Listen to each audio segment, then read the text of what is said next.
శుభోదయం. శుభమస్తు కార్యక్రమాల్లో గ్రహ ఫలం అనే అంశానికి స్వాగతం.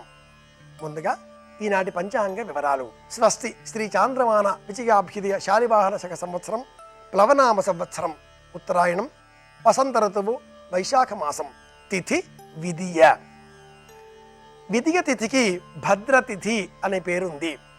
శుభకార్యాలను విదియ తిథి నాడు ఆచరించవచ్చు. ఈనాటి నక్షత్రం రోహిణి నక్షత్రం.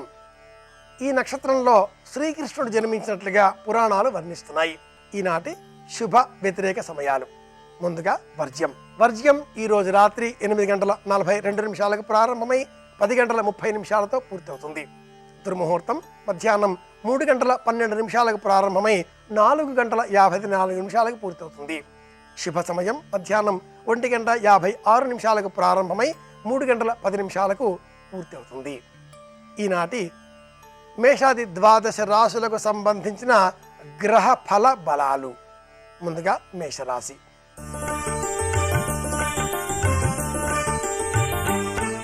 మేషరాశికి సంబంధించి ఈరోజు కొంత వ్యతిరేక ఫలాలు చెప్పబడుతున్నాయి. మనోవిచారం, వ్యాకులత, ధన నష్టం, అలాగే వాగ్దోషం అనేవి ఆపాదింపబడుతున్నది. ఈ దోషాలను తొలగించుకునే నిమిత్తమై మేషరాశిలో జన్మించిన వృత్తి వ్యాపార వర్గాల వారు, రాజకీయ ఇతర సంబంధిత వ్యవహారంతా కూడా విశేషంగా శివారాధన చేయాలి. ఈశ్వరాభిషేకం ఈ రాశి వారికి మంచి ప్రయోజనాన్ని అందిస్తుంది. ఈ రాశిలో జన్మించిన మహిళలకు సైతం ఇవే ఫలితాంశాలు చెప్పబడినందువల్ల మహిళలు ఈ రోజున విశేషంగా శక్తి ఉన్న పక్షంలో ఉపవాస వ్రతాన్ని పాటిస్తే మంచి ప్రయోజనాన్ని సాధించగలుగుతారు. విద్యార్థులు సైతం నూతన విద్యాభ్యసనాదులకు ఒడంబడక, కొత్త పుస్తకాలు తెరవక, కొత్త పాఠ్య ప్రణాళికలను తెరవక పాత వాటినే పునర్మూల్యాంకనం చేసుకోవడం మంచిది.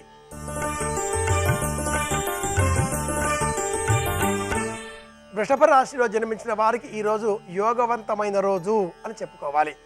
లాభం కలిగించే రోజు ఈ రోజు అని కూడా చెప్పుకోవాలి.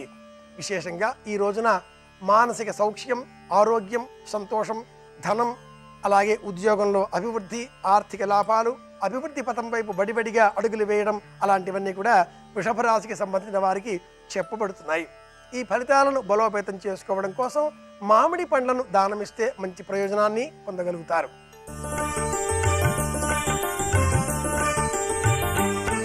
మిథున రాశిలో జన్మించిన వారికి ఈరోజు కొంత వ్యతిరేకంగా ఉంటుంది. విశేషంగా ఆందోళన, మానసిక స్థిరత్వం లేకపోవడం, అగౌరవం, అభద్రత, బంధుమిత్రులతో వ్యతిరేక ఫలాలు కనిపించడం, ఇవన్నీ కూడా ఈ రాశికి సంబంధించిన ఫలాలుగా చెప్పుకోవాలి. వ్యాపార వర్గాల వారు, విశేషంగా రాజకీయ, సినిమా రంగాలకు సంబంధించిన వారు ఇలాంటి ఫలితాలను దృష్టిలో పెట్టుకుని కొత్త వ్యవహారాలేవి కూడా ప్రారంభించకపోవడం మంచిది. మహిళలు సైతం ఈ రోజున కొత్త పనులేవి కూడా తలపెట్టరాదు, కొత్త గృహోపకరణాలేవి కూడా కొనరాదు. విద్యార్థులు కూడా కొత్తగా ఏ విధమైన విద్యా ఉపకరణాదులను కొనకూడదు. అలాగే ఈ రోజున విశేషంగా మంచి ఫలితాలు పొందే నిమిత్తమై అన్ని వర్గాల వారు కూడా మహాలక్ష్మిని మల్లెపూలతో అర్చిస్తే శుభ ఫలితాలను రాబట్టుకోగలుగుతారు.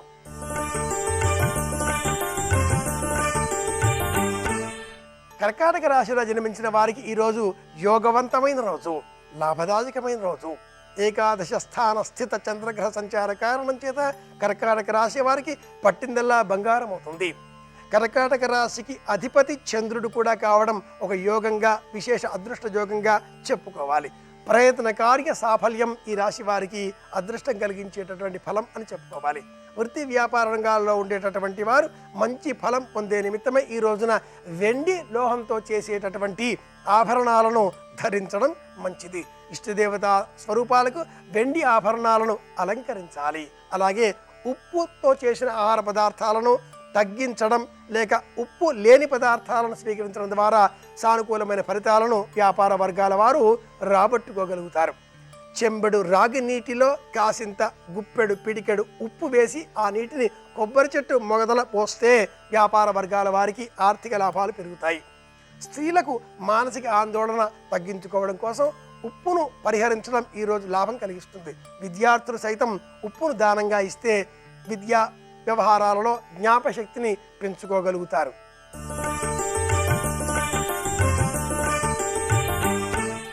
సింహరాశి వారికి ఈరోజు అదృష్టమైనటువంటి రోజు, ఆనందకరమైన రోజు అని చెప్పుకోవాలి. సింహరాశిలో జన్మించిన వృత్తి వ్యాపార ఉద్యోగస్తులందరికీ కూడా అధికారుల చేత లాభాలు కలుగుతాయి, మెప్పుదల లభిస్తుంది, సన్మానము లభిస్తుంది, ఆర్థిక లాభము ఉంటుంది, ఆరోగ్యకరమైన వాతావరణము ఉంటుంది. మానసిక ఆందోళనలు అన్నీ కూడా తొలగించుకొని విజయపథం వైపు బడిబడిగా అడుగులు వేయగలుగుతారు. ఇలాంటి సానుకూల దృక్పథంగా ఉన్న సమయంలో సినిమా రంగాల వారు, రాజకీయ రంగాల వారు కెంపు లోహంతో చేసిన కెంపు రత్నాన్ని ధరించిన, కెంపు ఉంగరాన్ని ఆభరణంగా ధరించిన మంచి ప్రయోజనం పొందగలుగుతారు.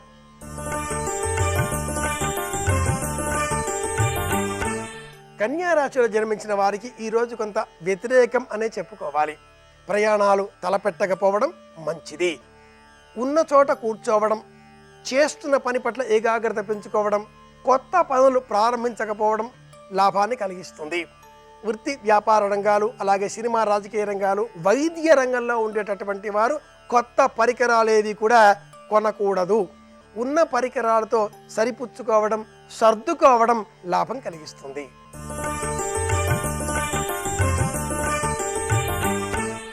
తులారాశి వారికి సైతం ఈ రోజున కొంత వ్యతిరేక ఫలితాలనే చెప్పవలసి ఉన్నది.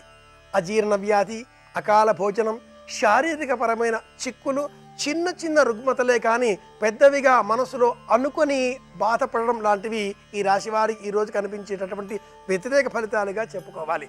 సానుకూలమైన దృక్పథం పెంచుకోవడం కోసం ఈ రాశివారు మహాలక్ష్మికి ప్రీతికరంగా ఎరుపు రంగు పుష్పాలతో అర్చిస్తే కొంత ప్రయోజనం ఉంటుంది. ముఖ్యంగా మహిళలు శ్రీమాత్రే నమః అంటూ అమ్మవారి నామాన్ని జపం చేస్తే మంచి ప్రయోజనం పొందగలుగుతారు. విద్యార్థులు ఎరుపు రంగు దుస్తులు ధరిస్తే ప్రయోజనం ఉంటుంది.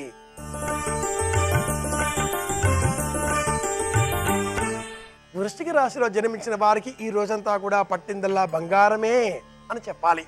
ధనలాభం, భూలాభం, వస్త్రలాభం, సంకల్పం చేసిన ప్రతి పనిలో కూడా విజయం పొందడం, ఇలాంటివన్నీ కూడా సానుకూలమైన అంశాలుగా జ్యోతిష శాస్త్రం ఇలా వర్ణిస్తుంది. గ్రహ ఫలంలో ఈ రాశి వారికి ఈరోజు అద్భుతమైన యోగం అనే చెప్పుకోవాలి. సినిమా రాజకీయ రంగాలలో ఉండేటటువంటి వారు వారి వారి వృత్తులలో ఉన్నత స్థానాలను ఈ రోజున అధిరోహించగలుగుతారు. అధికారులు అలాగే ఇతర నాయకులు వారికి సంపూర్ణ సహాయ సహకారాలను అందిస్తారు. ఈ ఫలితాలను బలోపేతం చేసుకోవడం కోసం ఈ రాశివారు విశేషంగా గణపతిని సేవించాలి. గణపతికి ప్రీతికరంగా పసుపు రంగులో ఉండే తీపి పదార్థాలు నైవేద్యంగా సమర్పించిన, పసుపు రంగు నీటితో గణపతికి అభిషేక సేవ నిర్వహించిన రాజకీయ రంగంలోని వారికి శ్రేయోదాయకంగా ఉంటుంది.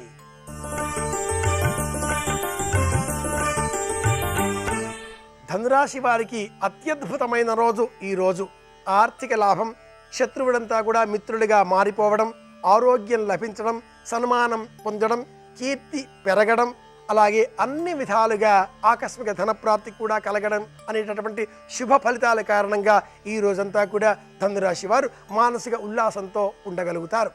విశేషంగా వృత్తి ఉద్యోగ వ్యాపార రంగాలు, అలాగే రాజకీయ రంగాల్లో, సినిమా రంగాల్లో ఉండేటటువంటి వారు కొత్త వ్యాపార ఒప్పందాల వైపు మనసు మళ్లించడం లాభదాయకంగా ఉంటుంది. ఈ ఫలితాలను బలోపేతం చేసుకోవడం కోసం మహిళలు, విద్యార్థులు సైతం పాటించవలసిన పరిహారాలలో అతి ముఖ్యమైనది గణపతిని సేవించడం. గణపతికి ప్రీతికరంగా ఆకుపచ్చ రంగులో ఉండేటటువంటి దుస్తులను గణపతి ఆలయంలో ఉండే అర్చకుడికి అందించడం, లేదా తాము ఆకుపచ్చ రంగులో ఉండే దుస్తులను ధరించడం ద్వారా ఫలితాలను రెట్టింపు చేసుకోగలుగుతారు.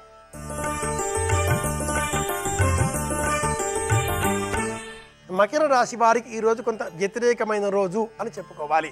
మానసికంగా కొంత అసౌకర్యం కూడా ఈ రాశి వారికి ఈరోజు కలుగుతుంది.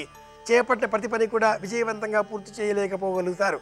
మానసికంగా అస్వస్థతతో ఉన్న కారణం చేత, ప్రతి పని కూడా నిరాసక్తతతో చేస్తున్న కారణం చేత పరాజయం వీరిని అనుక్షణం వెన్నాడుతుంది.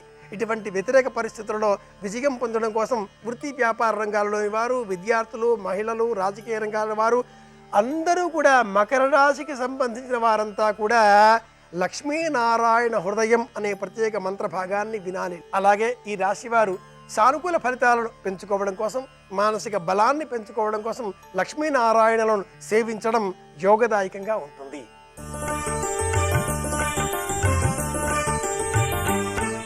కుంభరాశి వారికి ఈరోజు సంకల్పించిన పనులలో కొంత వ్యతిరేకత ప్రారంభంలో ఉన్నప్పటికీ సాయంత్రం సమయానికి విజయం పొందగలుగుతారు. కాస్త ఓపిక పట్టడం మంచిది. పట్టుదలలు తగ్గించుకొని బంధువులతో మాట్లాడితే సాయంత్రం సమయానికి సమస్యలన్నీ కూడా సానుకూలమవుతాయి. పరిష్కారం వైపు మనస్సు మళ్ళుతుంది. మాట పట్టింపు తగ్గించుకోవడం కుంభరాశి వారికి ఈరోజు యోగం కలిగించే అంశం అవుతుంది. అధికారులతో అనవసరంగా వాద వివాదాలకు తావివ్వరాదు. సానుకూలమైన ఫలితాంశాలు రాబట్టే నిమిత్తమే కుంభరాశిలో జన్మించిన వారంతా కూడా ఈ రోజున విశేషంగా శివారాధన చేయాలి. ఈశ్వరారాధన శ్రేయోదాయకం.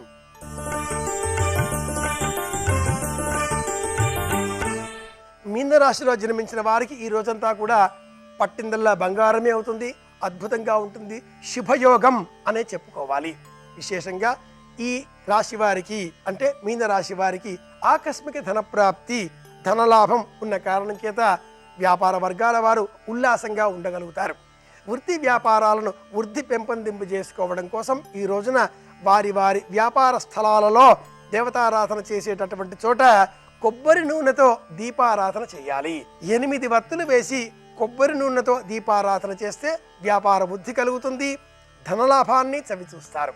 ఇవి మేషాది ద్వాదశ రాశుల వారు అద్భుతమైన వైశాఖ మాసం ప్రారంభం అవుతున్న తరుణంలో పాటించవలసిన విధి విధానాలు, పరిష్కార మార్గాలు. అందరి క్షేమాన్ని కోరుదాం. మళ్ళీ రేపు కలుసుకుందాం. శుభమస్తు.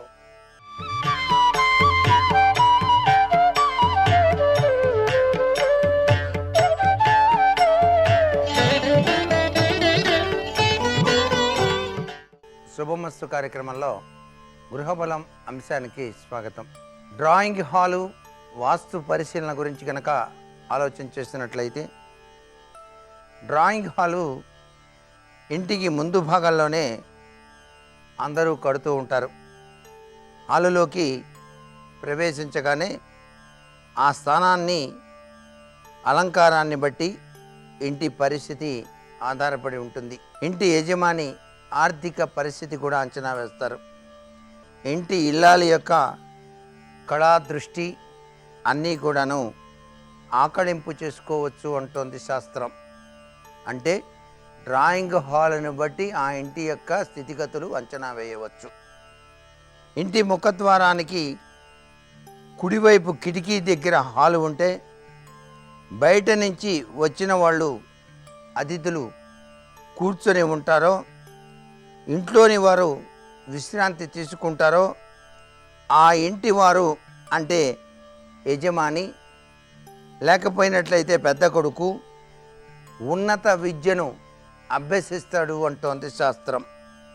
బుద్ధిమంతుడుగా ఉంటాడు. అందరినీ కూడాను ఆకర్షించేవాడుగా ఉంటాడు.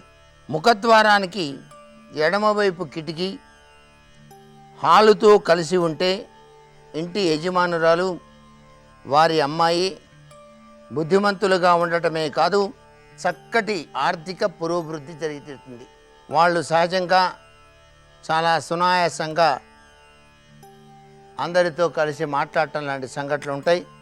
అందరూ కూడాను గొప్పగా చెప్పుకోవటం లాంటి సంఘటనలు కూడా ఉంటాయి. చక్కగా శుభ్రంగా ఉన్న హాలులో పూజాగృహం గనక ఉన్నట్లయితే, అక్కడ గనక తలుపు గనక ఉన్నట్లయితే, హాలులోనే పూజాగృహం గనక ఉన్నట్లయితే ఇంటి యజమాని ఆస్తులు డబ్బులు సంపాదించడం జరుగుతుంది అంటోంది శాస్త్రం. యజమాని కూడా బుద్ధిమంతుడు, విద్యావంతుడుగా ఉంటాడు.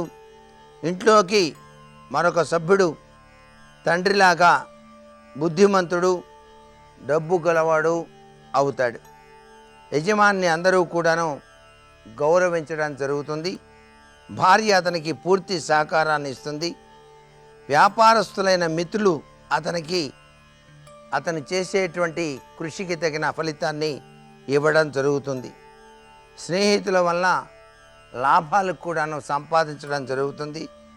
వ్యవహార కుశలుడుగా మంచి వాక్పుటత్వం కలిగిన వాడుగా ఉంటాడు అంటోంది శాస్త్రం.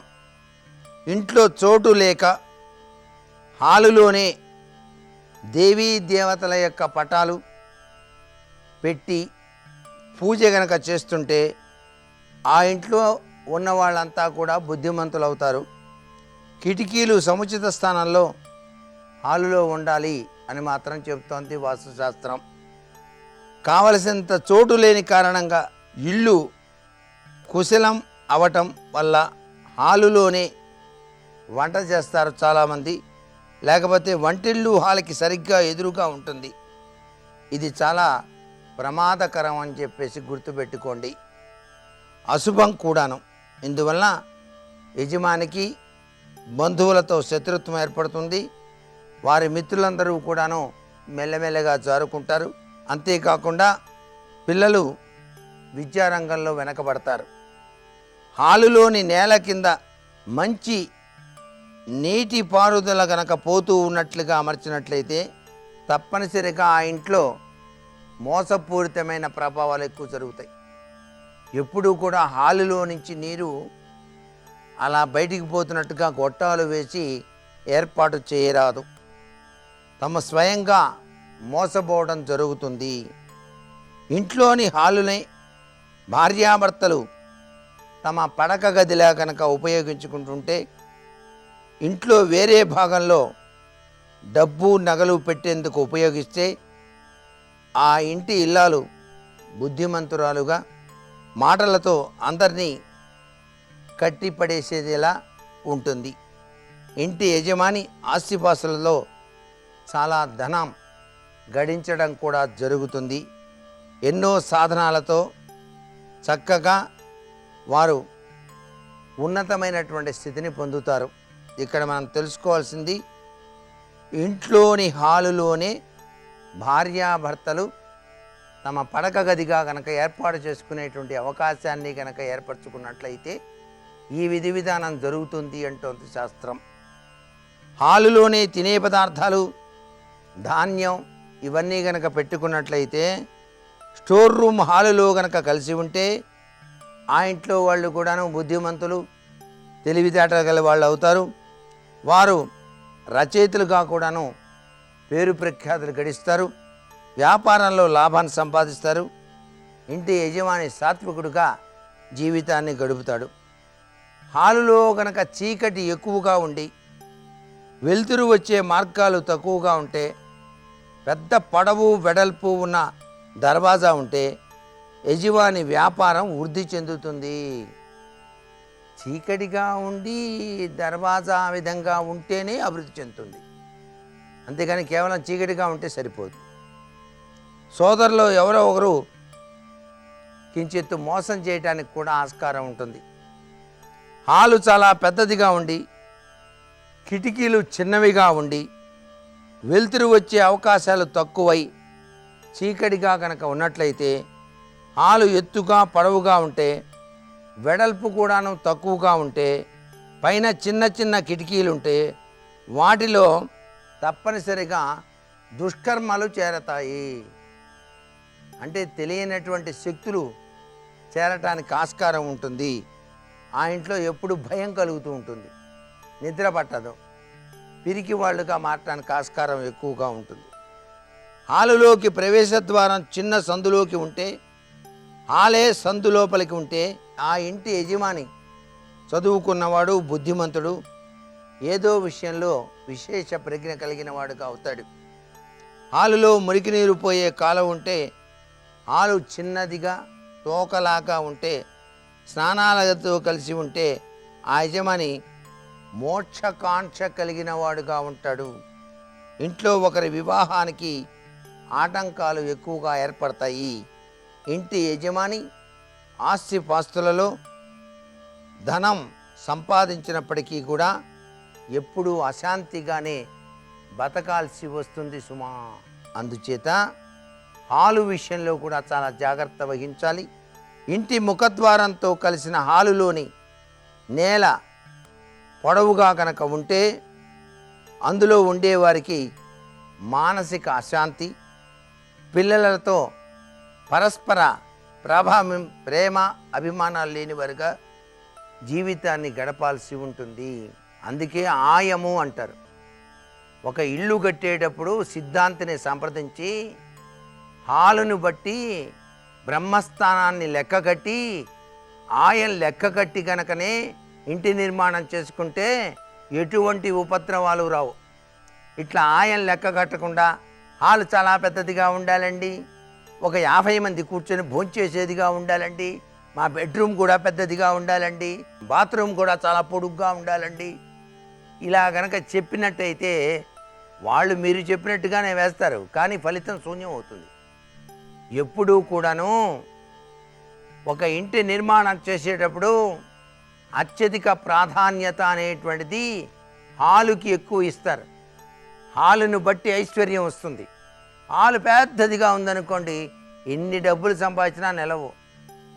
హాలు మరీ ఇరుగ్గా ఉందనుకోండి, కుటిలత్వం వస్తుంది. అందుచేత బ్రహ్మస్థానం ఎంత ఇదిలో ఉండాలో ఆ ఇంటి పరిసర ప్రాంత, ఆ ఇంటి వాతావరణ రీత్యా, ఆ ఇంటి కొలతలను బట్టి ఆ యొక్క ఆయాన్ని లెక్క కట్టి బ్రహ్మస్థానం ఏర్పాటు చేయడం జరుగుతుందండి.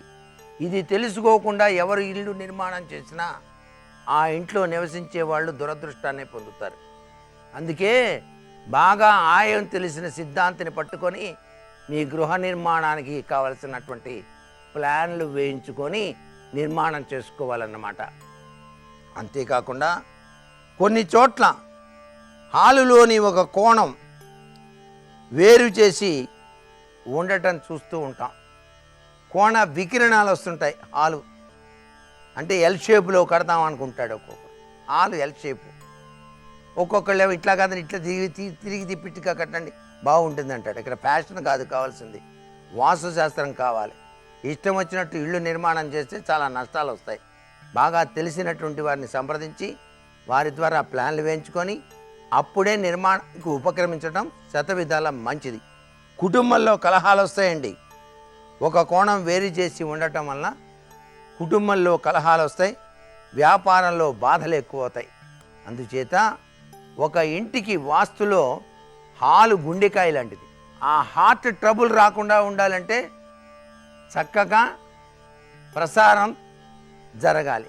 రక్త ప్రసారం హార్ట్కి ఏ విధంగా జరుగుతుందో అలాగే ఇంటికి కూడాను ఆ బ్రహ్మస్థానం పరిపూర్ణ వికాస లక్షణంతో కూడినదిగా ఉండాలి.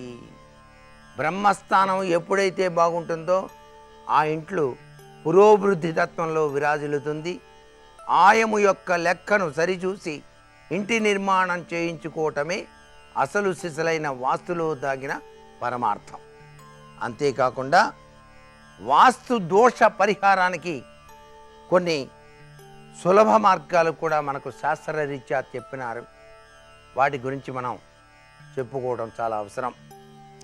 వాస్తు దోషం ఉన్నటువంటి నివాసం లేదా కార్యాలయ భవనంలో స్ఫటికంతో తయారు చేసిన లింగం ఉంటుంది.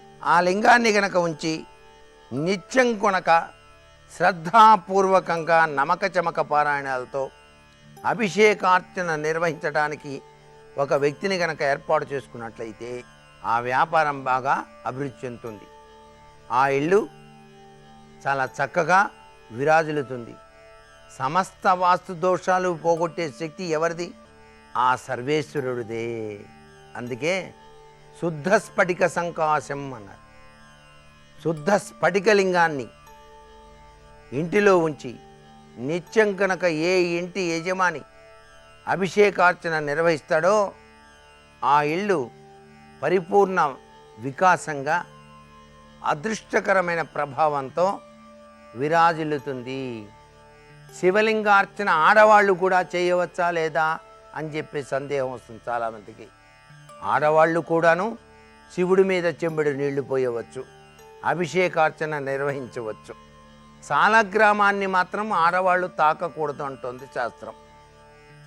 కేవలం స్ఫటికలింగం, పాదరసలింగం, మృత్తికాలింగం, ఏ లింగమైనా సరే అభిషేకార్చన గనక చేసినట్లయితే ఇంట్లో వారు ఆ ఇంట్లో పరిపూర్ణవంతమైనటువంటి ఆరోగ్యప్రదమైనటువంటి విధి విధానాలు వస్తాయి.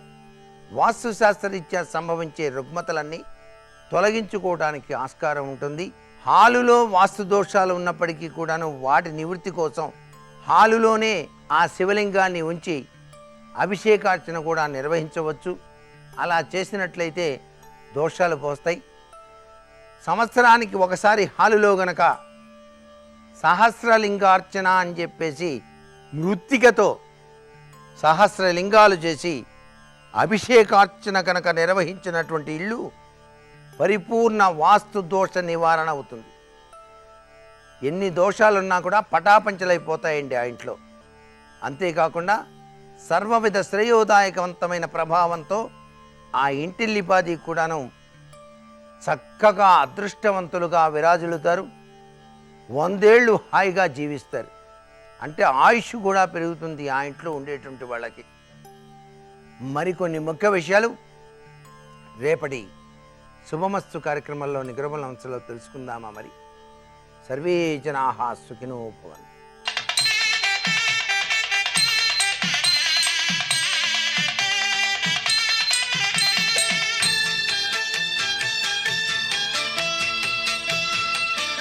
శుభమస్తు కార్యక్రమంలో శ్రీరస్తు అంశానికి స్వాగతం. ఈరోజు వైశాఖ మాసం శుక్లపక్షం ద్వితీయ రోహిణీ నక్షత్రము గురువారము. ఈ రోజును చంద్రదర్శనం సమశృంగోన్నతి అంటారు. అంటే చంద్రుడు చాలా చక్కటి ప్రకాశంగా ఉండేటువంటి రోజు అని. అలాగే వృద్ధ పురుష దర్శనం శాస్త్రం చెప్పింది పూజనం అని. మీ ఇంట్లో ఉన్నటువంటి పెద్దవారికి, మీ అమ్మమ్మలకు, మీ తాతమ్మలకు, మీ నానమ్మలకు, అలాగే మీ తండ్రికి, ఎవరైతే ఇంట్లో వృద్ధులు ఉన్నారో ఆ పెద్దవారికి ఇవాళ ఏదైనా వస్త్రములు కానీ లేకపోతే వారికి ఇష్టమైనటువంటి పదార్థములు కానీ ఇచ్చి పెద్దల యొక్క ఆశీస్సులు తీసుకోవటానికి ఈరోజు చాలా అనుకూలమైనటువంటి రోజు ఈ వైశాఖ మాస శుక్లపక్ష ద్వితీయ. కాబట్టి విశేషమైనటువంటి పర్వదినము. అంటే మీ ఇంట్లో ఉన్నటువంటి పెద్దలను దర్శించుకొని పెద్దల ఆశీస్సులను పొందితే ఆయుర్ వర్చో యశో వృద్ధి అని. అంటే ఇన్ని పెరుగుతాయి పెద్దల యొక్క దర్శనం వల్ల. అలాగే ఈ రోజున మనకు శివ సహస్రనామ స్తోత్ర పారాయణం కూడా విశేషమైనటువంటి ఫలితాన్ని ఇస్తుంది. అందుకే సాయంకాల సంధ్యా సమయంలో ప్రతి ఒక్కరూ మీ ఇంట్లో కూర్చొని ఆది దంపతులు అంటాం, వృద్ధ దంపతులు అని అంటాం, సనాతన దంపతులు అని అంటాం వారిని. కాబట్టి ఈ రోజున పార్వతీ పరమేశ్వరుల యొక్క స్మరణ, లేదు అర్ధనారీశ్వర స్తోత్రము, లేదా శివ సహస్రనామ స్తోత్ర పారాయణము చేసి ఆ ఆది దంపతులకు కనుక నమస్కారం చేసుకున్నట్లయితే దాంపత్య క్లేశాలు కానీ, భార్యాభర్తల మధ్య ఉండేటువంటి అన్యోన్యత పెరగటం కానీ మొదలైనటువంటి సానుకూలమైనటువంటి అంశాలన్నీ కూడా చక్కటి వృద్ధిలో ఉంటాయి అని శాస్త్ర వచనం. ఇక సదాచార విషయానికి వస్తే సాధారణంగా గ్రహముల్లో ఆరోగ్యం భాస్కరాదిచ్చేది. రవి మనకు ఎప్పుడు కూడా ఆరోగ్యమును ఇస్తాడు అని శాస్త్రం చెబుతోంది. అలాగే ఈ రవి వల్ల కూడా కొన్ని నయమవుతాయి. అంటే నేత్ర సంబంధమైన రోగం కావచ్చు, హృదయ సంబంధమైన రోగం కావచ్చు, శరీరంలో ఉండేటువంటి ఎముకలు కావచ్చు, అలాగే ఎడమవైపు ఉండేటువంటి పార్శ్వపు నొప్పి కావచ్చు, అతిసారం కావచ్చు, అలాగే మానసికమైనటువంటి వ్యధ కావచ్చు, అలాగే పైత్యము కావచ్చు, సన్నిపాతం కావచ్చు, తలకాయ నొప్పి అంటే మైగ్రెయిన్ పెయిన్ లాంటి తలనొప్పులు ఉంటాయి. ఇవి కూడా రవి గ్రహచారంలో బాగా లేకపోవటం వల్ల, రవి అంతర్దశల్లో నీచమైనటువంటి స్థానములను పొందటం వల్ల కానీ, అలాగే మనకు జాతకంలో కానీ ఆ రోజున కానీ రవి అనేటువంటి యొక్క ఆ దశ బాగా లేకపోయినా ఇటువంటివి సంభవిస్తాయి అని. కాబట్టే ఎప్పుడు ప్రతిరోజు ఆదిత్య హృదయ స్తోత్ర పారాయణం చేస్తే సూర్య అనుగ్రహం కలిగి చక్కగా ఆత్మశక్తి పెరుగుతుంది అని సదాచార రత్నమాల చెప్తోంది. స్వస్తి.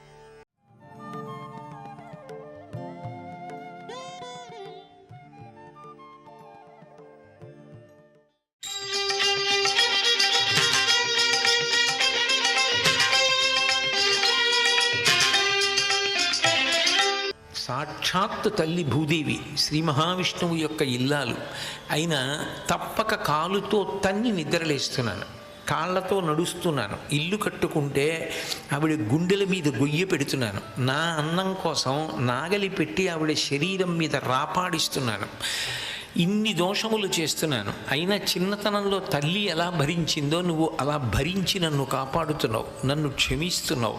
అమ్మా నీకు నమస్కారం, తప్పనిసరి పరిస్థితుల్లో నీ మీద కాలు పెడుతున్నాను అని లేస్తాడు. ముఖ ప్రక్షాళన చేస్తూ భగవంతుడి గురించి స్మరిస్తాడు. ప్రాతర్నమామి పరమేశ్వర పాదపద్మం. పొద్దున్నే ఆ శంకరుడి యొక్క పాదాలని స్మరిస్తాడు, పార్వతీదేవి యొక్క పాదములను స్మరిస్తాడు. ప్రాతర్నమామి లలిత. పాదారవిందం అని ఒకసారి అమ్మవారి యొక్క ఆ ఎర్రటి పాదాన్ని స్మరిస్తాడు. స్మరిస్తూ పూర్తి చేసి సుప్రభాతం అంటారు. భాతం అంటే కాంతి, కాంతి రావడాన్ని భాతం అంటారు. ప్రభాతం అంటే ఇంకా కాంతి రావడానికి ముందున్న సమయం, ఇంకా చీకటి పోలేదు, అరుణోదయం అవుతుంది. ముందు ఆకాశంలో ఎర్రటి బింబం వస్తుంది, పసుపచ్చ బింబం వస్తే సూర్యబింబం వచ్చినట్టు. ముందు సారథి దర్శనం, అరుణ దర్శనం అవుతుంది ఎర్రగా.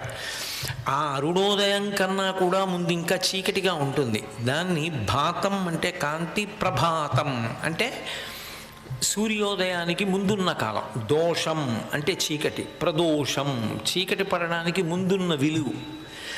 ప్రభాతం వెలుగు రావడానికి ముందున్న చీకటి. సుప్రభాతం అది చాలా మంచి కాలం. ఎప్పుడు దాన్ని ఈశ్వరుడితో అనుసంధానం చేస్తారు.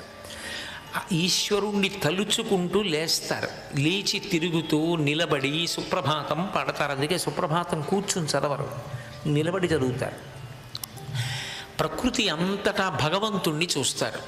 ఏదో ప్రాతస్మరామి గణనాథ మనాథ బంధుం సింధూరపూర పరిశోభిత గండ యుగ్మం ఉద్దండ విఘ్న పరిఖండన చండ దండమాఖండలాది సురనాయక బృంద వంద్యం. పొద్దున్నే ఏనుగు ముఖం ఉన్నవాడు కాబట్టి గజముఖాన్ని స్మరించినంత మాత్రం చేత మంగళం కలుగుతుంది. వినాయకుణ్ణి గుర్తు తెచ్చుకుంటారు. ఆ పాతాళగంగలో స్నానం చేసి భక్తులందరూ హరహర మహాదేవ అంటూ ఆ శ్రీశైలం ప్రధాన ద్వారం దగ్గరికి దర్శనం కోసం వెళ్ళిపోతూ ఉంటారు. ఆ కృష్ణానది, పాతాళగంగా అవి స్మరిస్తారు. పాతాళగంగా జలమజ్జన నిర్మలాంగా భస్మ త్రిపుండ్ర సమలంకృత పాలభాగా గాయంతి దేవముని భక్త జనాభవంతం శ్రీమల్లికార్జున విభో తవ సుప్రభాతం అని. కొంతమంది ఏదో శ్లోకాల రూపంలో పాడకుండా తమదైన శైలిలో తమకి నోటికొచ్చినటువంటి మార్గంలో భక్తుల యొక్క చరిత్రలు తలుచుకొని పాడుతూ ఉంటారు. ఏదో మా చిన్నతనంలో మా అమ్మమ్మ గారు వాళ్ళు పాడుతుండేవారు. ఒంటి చర్మము తీసి చెప్పులు కుట్టిన కక్కయ్య వచ్చేను మేలుకో మేలుకో జగదీశ మేలుకో పరమేశ మేలుకొని మమ్మింక ఏలుకో అని మనసుని భగవదాభిముఖ్యం వైపుకి నడిపిస్తారు, ఈశ్వరుడి వైపుకి నడిపిస్తారు. నడిపించి ఆయననే ప్రకృతిలో కూడా జ్ఞాపకం చేసుకుంటారు. ఉన్మీల్యనేత్రయుగముత్త బపంచరస్తా పాత్రావశిష్ట కదలీఫలపాయసాని భుక్త్వా సలీలమదకేళి శుకాపటంతి శ్రీవేంకటాచలపతే తవ సుప్రభాతం. అదిగో పంజరంలో ఉన్నటువంటి చిలక పెట్టిన జామ పండు కొంత తిని కొంత వదిలేసింది. అది తెల్లవారింది, నిద్ర లేచి అరుస్తోంది ఆ మిగిలిన జామపండు ముక్క తిని. స్వామి తెల్లవారింది నిద్రలే అంటే ఆయన నిజంగా నిద్రపోతాడా, నిద్రలేస్తాడా అంటే ఆయన నిద్రలేవాలి అని సుప్రభాతం. అది ఎప్పుడు మంచి భాతం అయింది అంటే భగవంతుని వైపుకి తిప్పి ఆలోచిస్తాడు. ఆలోచించి పూజ మొదలెట్టాడు. భగవంతుడిని చూడగానే ముందేం గుర్తొస్తుంది పూజామందిరంలోకి వెళ్ళి అంటే ఆయన ఉపకారం జ్ఞాపకానికి వస్తుంది. ఏమిటి ఆయన చేసిన గొప్ప ఉపకారం అంటే సుఖస్థానములను జగత్తు యందు ఎన్నిటినో ఉంచాడు, ఎన్నో సుఖస్థానములను ఉంచాడు. వాటన్నిటినీ నువ్వు సంతోషంగా అనుభవించు అని 5 జ్ఞానేంద్రియములను శరీరమునందు పెట్టాడు. ఇప్పుడు దాని వలన మనం అనుభవించేటటువంటి సుఖములు కోటాను కోట్లుంటాయి. నిజానికి లెక్కలోకి తీసుకుంటే వాటిని లెక్క పెట్టడం సాధ్యం కాదు. అనుభవించేవి మాత్రం 5 ఇంద్రియాలే. 5 ఇంద్రియముల ద్వారా ఎన్ని సుఖాలు అనుభవిస్తాడు. ఇక్కడ కన్ను ఉంచాడు. ఈ కంటితో ఆ ఎదురుగుండా ఉన్నటువంటి చెట్లు చూస్తున్నాడు. ఒక్కొక్క చెట్టు ఒక్కొక్క రకంగా ఉంటుంది, ఒక్కొక్క ఆకు ఒక్కొక్కలా ఉంటుంది, ఒక్కొక్క పువ్వు ఒక్కొక్కలా ఉంటుంది. ఉమ్మెత్త పువ్వుని చూడండి, తెల్లగా అప్పుడే నేసి తెచ్చినటువంటి పంచల్ సాప్ ఎలా ఉంటుందో అంత తెల్లగా ఉంటుంది. గొట్టంలా ఉండి అందులోంచి కేసరములు పైకొచ్చి పసుపచ్చటి పుప్పుడి కనపడుతూ ఉంటుంది. ఉమ్మెత్త కాయ ముళ్ళతో ఉంటుంది. అంత అందమైనటువంటి పువ్వు ఇంత మలినం లేకుండా, ఇంత చుక్క దాని మీద లేకుండా అంత తెల్లటి పువ్వును ఎవరు సృష్టించారు? మల్లె పువ్వు సాయంకాలానికి విచ్చుకుంటుంది, ఎంత సువాసన. జాజి పువ్వు మహాందమైనటువంటి పువ్వు. శంకరాచార్యులు వారు ఒక చోట అంటారు, అమృతాన్ని పువ్వుగా మారిస్తే సన్నజాజి పువ్వు అయిందన్నారు. అంత అందమైన పువ్వు జాజి పువ్వు. జాజి పువ్వు చేత్తో పట్టుకుని అంజలి ఘటించడానికి చాలా తేలిక. అన్ని పువ్వులు చేత్తో పట్టుకుని ఈశ్వరుడి పాదాల మీద వెయ్యొచ్చు.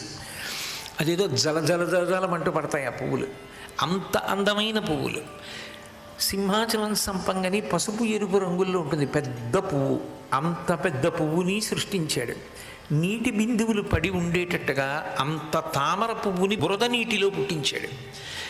దానితో కలిసి పుట్టిన కప్పకి, చేపకి, పీతకి అందులో ఉన్న తేనె రుచి తెలియదు. పక్కన అరణ్యంలో ఉన్న సీతాకోక చిలుకకి అందులో తేనె ఉందని తెలుసు. అది వచ్చి తేనె తాగుతుంది. అంత పెద్ద తామర పువ్వు, అంత సుగంధభరితమైన తామర పువ్వు చెరువులో పుట్టింది, మురికి నీటిలో పుట్టింది. గొప్ప పెద్ద కొండ సృష్టించాడు. భార్యని చూసి సంతోషిస్తున్నాడు, తండ్రిని చూసి సంతోషిస్తున్నాడు, తల్లిని చూసి సంతోషిస్తున్నాడు, తన బిడ్డల్ని చూసి సంతోషిస్తున్నాడు, తన మనవల్ని చూసి సంతోషిస్తున్నాడు, భగవద్బంధువుల్ని చూసి సంతోషిస్తున్నాడు, గురువుగారిని చూసి సంతోషిస్తున్నాడు. ఒకటా రెండా?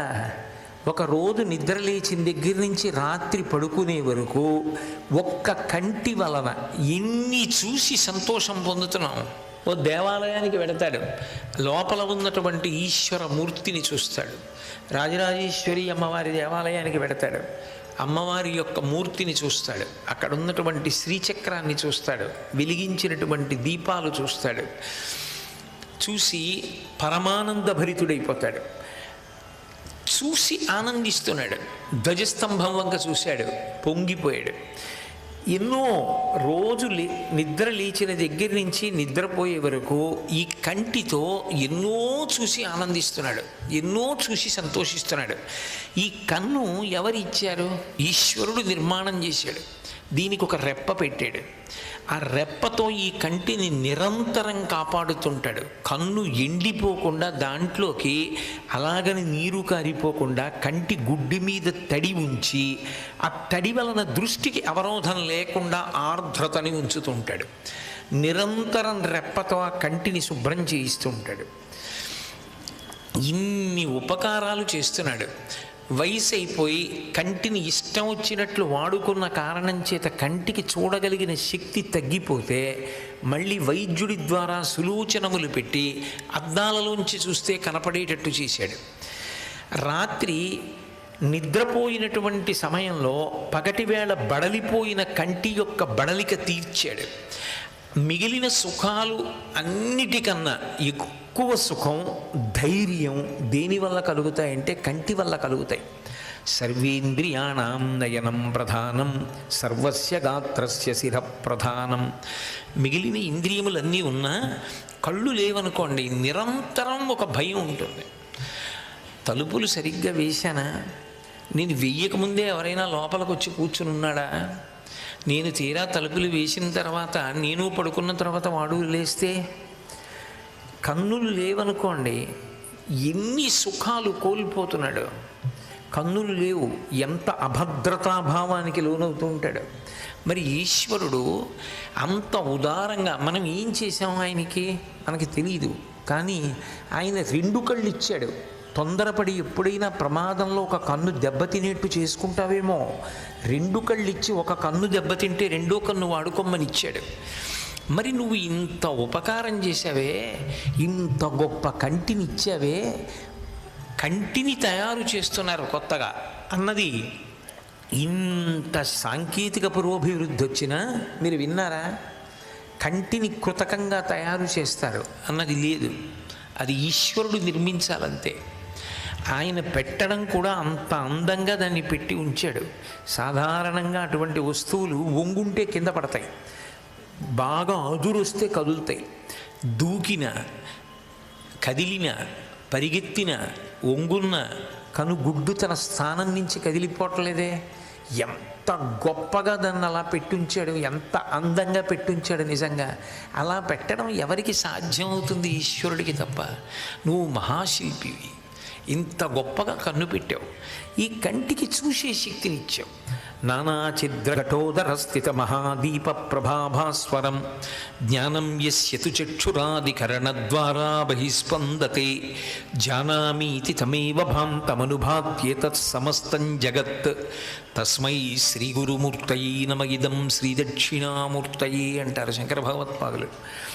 కుండకి కన్నాలు పెట్టి ఒక దీపం పెట్టి దాని మీద బోర్లించారనుకోండి, దీపపు కాంతి కుండ కన్నాల్లోంచి బయటికి వస్తుంది. అలా ఈశ్వరుడు ఇక్కడే దీపంలా వెలుగుతూ తన శక్తిని కంటి మీద ప్రసరించి కంటికి చూడగలిగిన శక్తిని ఇచ్చాడు. నానాఛిద్రఘటోదర స్థిత మహాదీప ప్రభాభాస్వరం. బడలిపోతే బడలిక తీరుస్తున్నాడు, దీంట్లో మలినం పడితే తెల్లవారేటప్పటికీ పుసిగా మారుస్తున్నాడు. ఇన్ని ఉపకారాలు చేశావు. ఈ కన్నన్నది ఉండడం వల్ల కదా నాకు ఈ ధైర్యం, ఈ కన్నన్నది ఉండడం వల్ల కదా ఇన్ని చూస్తున్నాను, ఈ కన్ను ఇవ్వడం వల్ల కదా నేను ఇంత ఆనందం అనుభవిస్తున్నాను. ఇప్పటికి పుట్టినదాదిగా ఎన్ని చూశాను, ఎన్ని కోట్ల విషయాలు చూశాను, ఎన్నిసార్లు ఎన్ని ఆనందాలు పొందాను. చిన్న ఉపకారం ఎవరైనా చేశారనుకోండి, ఆయన కనపడ్డప్పుడల్లా ఈయన ఎంత ఉపకారం చేశారో తెలుసా. ఒక రోజున ఒక ఊళ్ళో నేను ప్రవచనం చేసి వెడుతుంటే కాలు మెలతపడింది. ఆ రోజున మోకాలు విపరీతంగా వాచిపోయి నొప్పి చేసింది. కానీ నేను అడగలేదు. ఎక్కేటప్పటికి రాత్రి 11 అందరూ పడుకున్నారు. అప్పర్ బెర్త్ వచ్చింది. నిజానికి ఎక్కలేను ఆ రోజున. కానీ ఈయన ఎందుకో లేచి నన్ను గుర్తుపట్టి, అయ్యో మీరా ఎక్కడ పడుకుంటున్నారు అన్నాడు. పైనండి చాలా మోకాలు నొప్పిగా ఉంది, మీరు ఇలా పడుకోండి నేను పడుకుంటానని పైకి వెళ్ళి పడుకున్న ఆ రోజున నన్ను పడుకోమన్నాడు.